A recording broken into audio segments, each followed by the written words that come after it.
Welcome, friends. This is a Sex Talk with JoJo Bear, and I am JoJo Bear. I'm a somatic sex and intimacy coach, and welcome, and thank you for watching, and you're here for a reason, so I'm going to tell you what that reason is, but I want to thank you and appreciate you for watching my videos, and if you haven't subscribed, go below, hit that subscribe button, and tell your friends, tell your fiends, tell everybody. Or if you want to check out my website, it's at www.metamorphicembodiment.com. So let's get into it. Today we're talking about demisexual. Demisexual. I don't have an echo machine. I'm on a low budget. So, demisexual.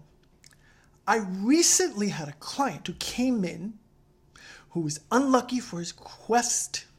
He was unlucky for his quest for real deep connection with someone. He said he gets on the apps and he meets all these men that are too sexual with him right at the get-go. And it turns him off. So I started to gather a little bit more information, and he started to kind of tell me a little bit more about his relationships, his journey, and his history around relationships. And he realizes that he gets involved with a lot of people that he gets these really deep friendships with. And they get a little bit more complex. And sometimes it's very one-sided. He kind of falls for them, but it's until he feels really connected with them. So I started to gather more information, and I said, you may possibly be a demisexual. What? Oh my God, what's a demisexual? So this is like a really new term. It's kind of sprung off of the whole asexual stuff, which is basically not having sex with anybody. You're sexual, but you're not having sex with anybody. So this is what a demisexual is.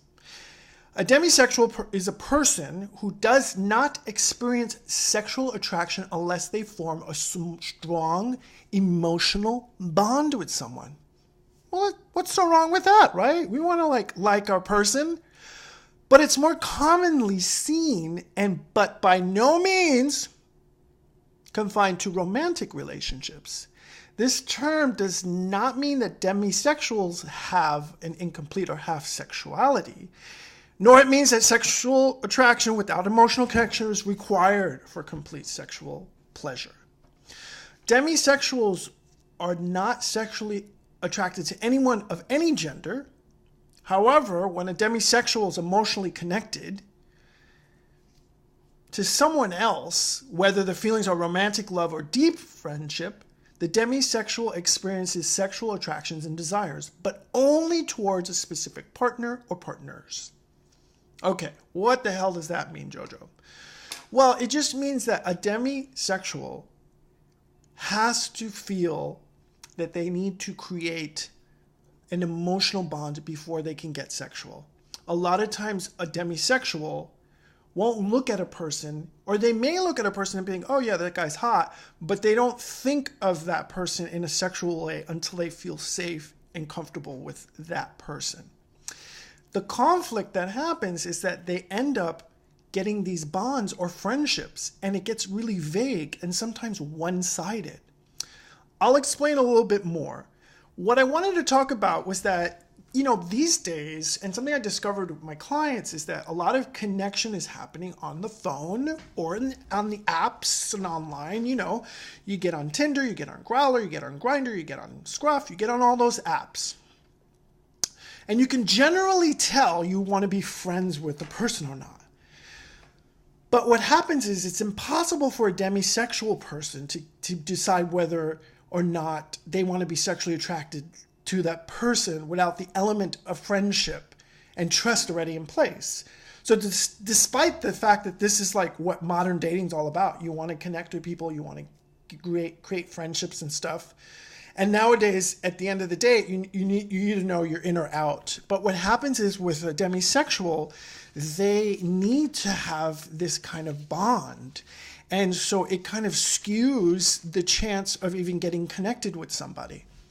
So what are the signs that you're a demisexual. Okay, let me talk to you about this, right? So one, some of the relationships, or maybe all of your relationships, have started out as friendships. What happens is there's like this element of trust and security that attracts you to the person. But unfortunately, demisexuals don't have a honeymoon period.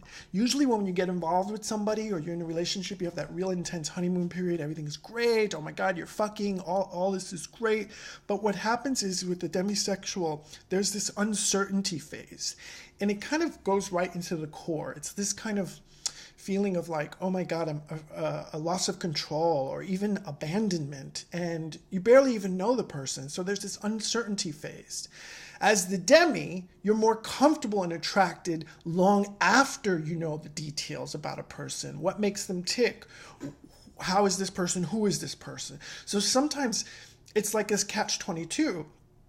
The demisexual really wants to get connected with somebody, but there is this uncertainty phase. So a lot of times it's all about they can't have sex, or there's this anticipation of sex, or sex becomes something a little bit different or has a different meaning. Demisexuals constantly are saying stuff like, oh, I want more romance, meaning that they really want to get in touch with the person. They really want to know the person. And it's a real connected sense of safety. Number 2, demisexuals frequently put more pressures on the first date than other friends. Right? So what happens is we live in a commitment-phobic world, right? Just look around you. Everybody's freaked out about commitment. The demisexual will nitpick, look for cosmic signs, look for things that will like confirm like, oh my God, this is the one. And then what happens is you end up talking about it with a lot of people, or you don't tell anybody because you don't want anybody to skew or influence your choices, okay? The other thing is that if you get ghosted, it isn't out of disinterest so much as being out of complete and utter loss of control. The other thing with demisexuals is you don't want to waste the person's time or hurt them by continuing to date them unless you're sure you're attracted to them. But you can't be sure you continue to date them unless you get to know more about them. So it's kind of like a confusing situation for demis. 3, if you still feel primary sexual attractions to strangers. So demisexuals do feel this primary sexual attraction to strangers, but it's really short-lived. Demisexuals just feel attracted to best friends. But they also feel other kinds of attractions too. You see, there's a primary sexual attraction that everyone experiences. The attraction is to like what you see first, the person's look, aesthetics, all that fun stuff. However, in relationships, demisexuals operate most solely on secondary attraction.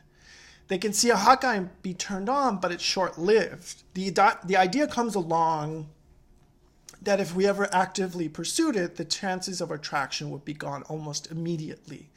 So demisexuals, they second guess that whole idea of, oh, this person could be attracted to me, want to have sex with me, with still not knowing me as well, that much. So it's really hard for a demi to kind of get into that situation where it's like, I can be sexually attracted to you, but I still want to get to know you. Number 4, the crushes for a demisexual are so paramount. Crushes can be so intense and deep. Just like when you're in junior high school or high school, the feeling is so monumental. And so a demi could romanticize or crush on like a best friend, a coworker, a colleague, a heterosexual man if you're gay. So there's all these things that could happen that you get these really intense, deep crushes, and they may or may not be reciprocated. Brings me to the next one. Number 5 is that you find yourself confused in relationships. Remember that unrequited crush that had been formed of friendships, one without an agenda? Well, then you get surprised when you're attracted to them and how irreversible it seems. Sometimes you can feel hurt when feelings are not reciprocated. So case in point, with my client, he has a very close relationship with 2 coworkers and a good friend that he's known for years. He treats all 3 of them almost as lovers. He has pet names for them. He buys them gifts. He deeply feels pain when they're feeling pain. And the fear of and then he has a fear of abandonment when they don't reciprocate.